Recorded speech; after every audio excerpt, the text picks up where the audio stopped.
Let's follow our certified technician, Victoria, as she replaces a molded rubber valve cover gasket on a late model engine.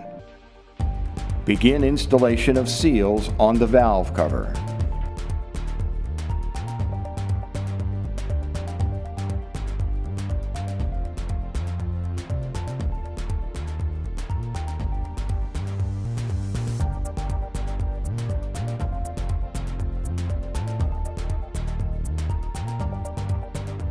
Place the valve cover gasket in place on the cover and press it into the gasket channel.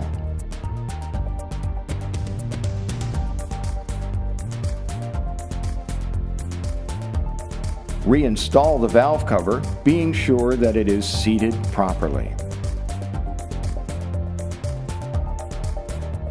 Install fasteners finger tight.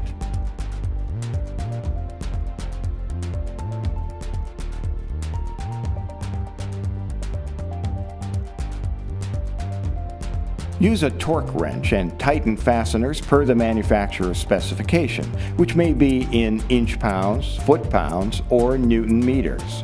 Follow the recommended torque pattern, which is often an X pattern, working from the inside outward. Reattach any disconnected components, and a professional, long-lasting repair is complete.